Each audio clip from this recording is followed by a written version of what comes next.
అమరజ్యోతి విషయంలో మీ ఎఫర్ట్స్ ఏంటి సార్? ఎందుకంటే స్టెయిన్లెస్ స్టీల్ అని తీసుకొచ్చారు. ఇప్పటికి కూడా చాలామంది ఎక్కడి నుండి వెళ్తుంటే కూడా అటువైపు చూస్తుంటారు. దాని వెనుక ఏం జరిగింది? మీరు ఆ డిజైన్ వేయడానికి, అది ప్రభుత్వాన్ని ఒప్పించడానికి మీరు అనుకున్నది అక్కడ సాధ్యమైందా? ఏం జరిగింది? అంటే అమరజ్యోతి అనేది అంటే అది ఒక ఎక్స్ప్రెషన్. అంటే మనం ఒక డిజైన్ ఇచ్చే ముందు అది అందరికీ చూడంగానే అర్థం కావాలి. అందులో మనం వందలాది మంది, వేలాది మంది ఆత్మార్పణ చేసుకున్నారు. సో వేలాది మంది అమరుల త్యాగం దాని అనుకుంది.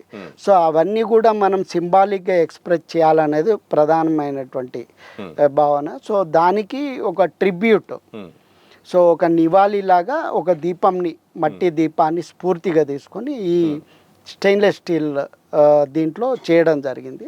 సో మనము అంటే ఇప్పుడు వాళ్ళ ఆత్మార్పణ అనేది భావితరాల కోసం, వాళ్ళ స్వంత సెల్ఫిష్నెస్ కోసం వాళ్ళు ఆత్మార్పణ చేసుకోలే.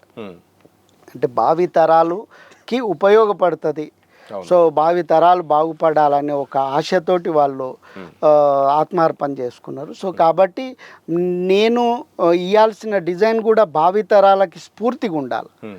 సో అదేదో మనం అవుట్డేటెడ్ మోడల్ ఇచ్చినాం అనుకోండి, అది ఎవరికి ఇంట్రెస్టింగ్ అనిపించదు.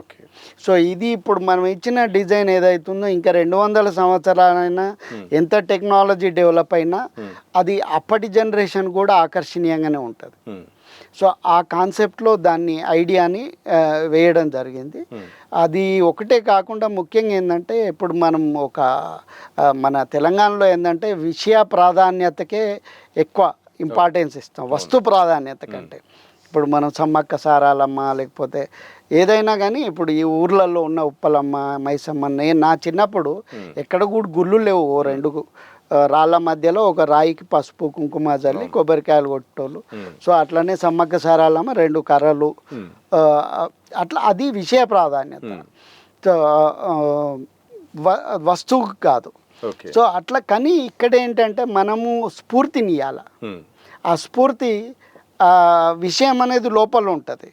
సో ఆ వస్తువు అట్రాక్టివ్గా ఫ్యూచర్ జనరేషన్ కూడా ఒక ఇన్స్పైరింగ్ ఉండాలనే ఆకాంక్షతోటి సో ఆ డిజైన్ ఇవ్వడం జరిగింది. అండ్ అందులో మనం మ్యూజియం, ఇప్పుడు మన చరిత్ర ఏదో ఆబ్జెక్ట్స్, ఇప్పుడు ఫ్రెంచ్ రెవల్యూషన్ అనుకోండి, సో దాంట్లో కొన్ని తుపాకులు, వాళ్ళు వాడిన మిషనరీసు ఇట్లాంటివన్నీ, లేదా చనిపోయినప్పటి ఆ బట్టలు, సో ఇట్లా ఇవన్నీ కూడా ఆడ ప్రజెంటేషన్కు స్కోప్ ఉంది. కానీ ఇక్కడ ఏంటంటే తొలితరం మొత్తం హత్యలే అయినాయి, మలితరం మొత్తము ఆత్మహత్యలే అయినాయి. సో మనకు వస్తువులు అనేటివి చాలా తక్కువ. సో మనం దాన్ని ప్రిజర్వ్ చేసుకునేటువంటి వస్తువులు లేవు. సో అండ్ ఒక్కొక్కరికి అంత చిన్న యంగ్ పిల్లలు, అంటే సుదీర్ఘమైన జీవన ప్రస్థానము, ఒక స్ట్రగుల్ అట్లాంటిది లేదు. అదొక emotional decision, emotional involvement. So ఆ రకంగా జరిగినటువంటి కాబట్టి సో వాళ్ళ అందరికీ ఒకటే నివాళిగా ఉండాలి అనేది ప్రధాన దీంతో చేసింది. కాబట్టి అందులో museum, audio video hall, so ఇది ప్రధానంగా ఉన్నాయి. అంటే ఈ చరిత్రని ఆ రకంగా నిక్షిప్తం చేసుకొని సో మనం సింప్లిఫైడ్గా చెప్పుకునే విధంగా ఉంది. సో ఇంకా అది లోపల ఇది మెయింటెనెన్స్ కూడా చాలా ఇంపార్టెంట్. అంటే అది ఫ్యూచరిస్టిక్గా ఆలోచించినాం కాబట్టి పార్కింగ్ అనేది ఇంపార్టెంట్. అట్లనే మనం ఇంటర్నేషనల్ మ్యూజియంలో నేను చాలా చూసిన కాబట్టి ఆ మ్యూజియం తిరిగి అది చూసినప్పుడు కొంత అలసిపోతాం, టీ కాఫీ తాగాలనుకుంటాం. సో కాబట్టి ఒక రెస్టారెంట్ ఉంది.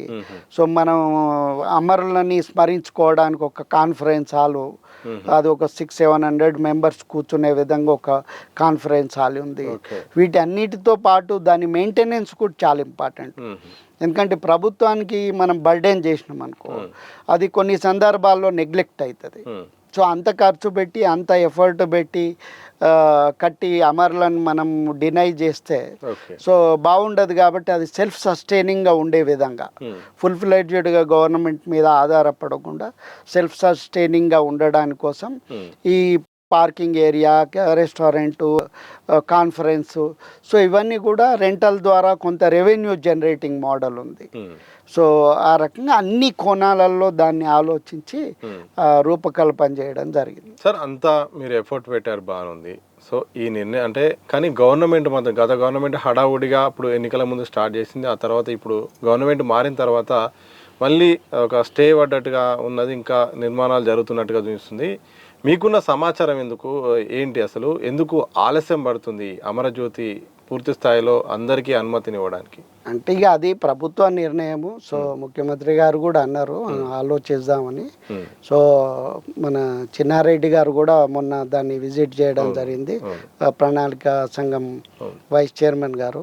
సో ఆయన కూడా చాలా అద్భుతమైనటువంటి కట్టడం ముఖ్యమంత్రి గారి దృష్టికి తీసుకెళ్ళి త్వరలో దాన్ని ఓపెన్ చేయాలని ఆయన కూడా అన్నారు. గవర్నర్ గారు కూడా చాలా అద్భుతమైనటువంటి కన్స్ట్రక్షన్ అని ఆయన కూడా చాలా అప్రిషియేట్ చేయడం జరిగింది. సో డెఫినెట్లీ త్వరలో చేస్తారని అనుకుంటున్నాను.